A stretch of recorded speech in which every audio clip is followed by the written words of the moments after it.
bom dia pra você! Uma ótima segunda-feira! Já sabe, né?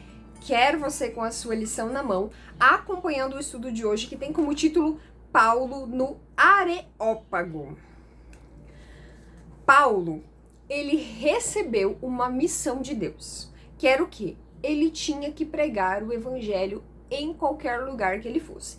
É a mesma missão que nós recebemos hoje. Se você não sabe disso, lá na Bíblia está escrito: ide por todo mundo e pregai o evangelho a toda a tribo, nação, língua e povo. É a missão que Paulo tinha e é a missão que nós, como pessoas que acreditamos na Bíblia, também temos. Então, se você acredita que a Bíblia é a palavra de Deus, saiba que essa também é a sua missão. E ao chegar em Atenas, Paulo fez o quê? Pegou a missão que ele tinha e falou: eu vou cumprir. Eu sei que eu tô num lugar totalmente pagão, totalmente idólatra, extremamente difícil de se pregar o evangelho, mas eu não vou amarelar, não. Eu vou fazer o que tiver que ser feito e vou levar a palavra de Deus a essas pessoas. Os deuses estranhos, digamos assim, de Paulo, eles estavam impressionando as pessoas ali de Atenas. Por quê? Naquela época, e desde o Antigo Testamento, desde Gênesis, a gente vê o quê? As pessoas que viviam em religiões pagãs, elas tinham deuses que eles eram maldosos, deuses egoístas, deuses vingativos. E o que acontecia? Esses deuses, eles podiam se alegrar ou se enfurecer com a sua adoração. Então pode ser que a sua adoração fosse legal e esse Deus ia aceitar, como pode ser que a sua adoração fosse completamente negada e aí você ia ter que sacrificar seu filho, sua esposa, seus animais para pedir perdão para esse Deus. Só que o Deus de Paulo não era igual a esses deuses pagãos. Ele era um Deus bom, porque Paulo falava o quê? De um Deus de amor, um Deus que está preparando um lugar perfeito, um Deus que se importa com todas as pessoas, um Deus que quer salvar a todos e oportunizar momentos e circunstâncias aos quais todos tenham acesso à palavra e o direito de escolha de segui-lo ou não. Então, o Deus de Paulo era visto de uma forma estranha por essas pessoas. Só que também, além de Paulo estar ali falando de um Deus diferente, ele era uma pessoa muito eloquente. Ele tinha ali uma oratória muito boa. E era difícil você deixar de lado ali, você passar por Paulo e ignorar o que ele estava falando. Porque ele era eloquente, ele era uma pessoa inteligente. E mesmo com ideias estranhas ou opostas às vivências do povo de Atenas, ainda assim era intrigante parar para ouvir o que ele tinha a dizer. Atos capítulo 17, verso 21, diz que os atenienses não faziam nada além de dizer e ouvir novidades.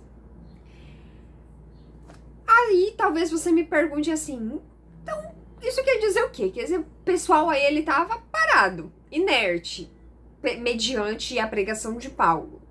Não, também não é isso. É provável que estivesse mostrando que eles eram o quê? Debatedores e pensadores muito experientes. Afinal, os gregos, eles tinham quem como referência? Sócrates, Platão, Aristóteles, são filósofos que até hoje são falados, são conceituados, têm as suas visões muito bem elaboradas a respeito da vida e muito defendidas ainda nos nossos dias. Então ali existia, né, um debate, uma visão de mundo onde as pessoas costumavam ouvir muito o que o filósofo estava dizendo. Então eles respeitaram ali o espaço de Paulo, ouvindo também o que Paulo tinha a trazer para eles. Em Atenas, Paulo esperava que o Espírito Santo usasse seus conhecimentos e habilidades de oratória que ele havia adquirido em sua educação com Gamaliel. Mas o Espírito Espírito Santo usou ainda mais a percepção e conhecimento que Paulo tinha adquirido nas ruas de Atenas. No livro Atos dos Apóstolos, na página 150, Ellen White diz o seguinte: os mais sábios entre seus ouvintes ficaram admirados ao analisar sua argumentação. Ele mostrou estar familiarizado com suas obras de arte, literatura e religião. Paulo, ele não chegou simplesmente lá falando tudo que ele sabia a respeito de Jesus, da mesma forma como ele podia chegar para os judeus, né, falando a respeito da Bíblia, e pronto. Ele primeiro compreendeu o ambiente onde ele estava. Como funcionam as coisas por aqui? O que essas pessoas estudam? O que essas pessoas admiram? Qual é o foco delas? Como eu posso utilizar disso, da cultura deles, para chamar a atenção de tal forma que falar de Deus seja algo atrativo? Paulo, ele não chegou simplesmente jogando palavras ao vento.